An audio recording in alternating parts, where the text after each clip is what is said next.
Salam multimedia. Dalam video ajar kali ini, kita akan membahas mengenai kiat ke-14, yaitu berikan contoh masalah dan solusinya. Secara ilmiah, nama kiat kita ini adalah The Principle of Work Example. Baik, mari kita lanjutkan pembahasannya. Prinsip work example ini adalah memberikan contoh permasalahan, kemudian langkah-langkahnya dan cara penyelesaiannya secara bertahap itu dijelaskan sejelas-jelasnya.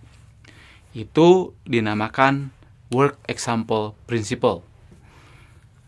Prinsip ini sudah sukses dilakukan di banyak bimbel ya, dan secara pragmatis memang dengan latihan terus-menerus disertai dengan pembahasan yang benar, kemudian ada juga pembahasan secara konsep filosofisnya dari ilmu yang sedang dibahas, itu ternyata secara praktis, secara pragmatis telah memberikan solusi pembelajaran yang cukup efisien dan efektif.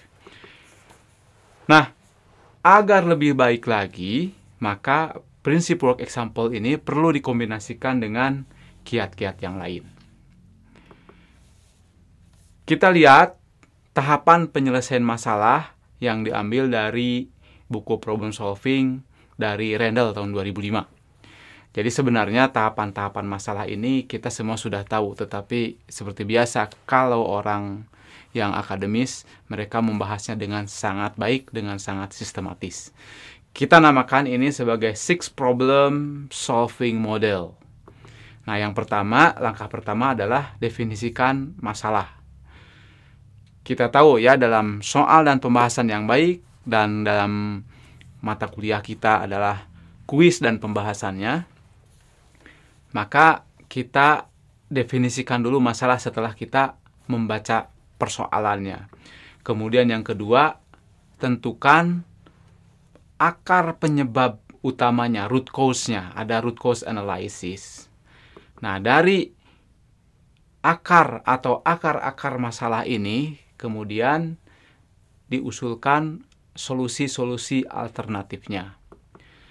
Dari solusi-solusi alternatif ini kita tahu ada yang baik, ada yang lebih baik, ada yang paling baik, tapi biasanya ada kompromi. Karena di dunia ini tidak ada yang baik sama sekali ya, tapi tidak ada konsekuensinya gitu. Jadi kita pilih mana yang paling optimal.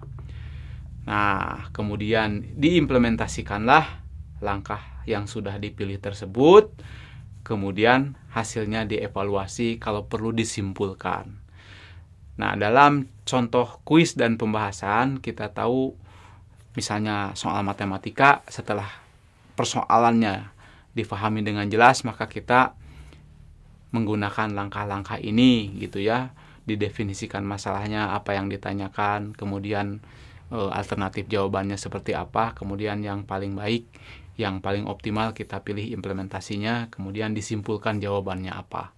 Nah, itu untuk persoalan soal dan jawab. Sementara sekarang kompleks problem itu biasanya lebih sulit penanganannya ya, dan solusinya jalannya banyak. Nah, ini juga berlaku untuk masalah yang kompleks tersebut, tidak hanya untuk masalah yang ringan.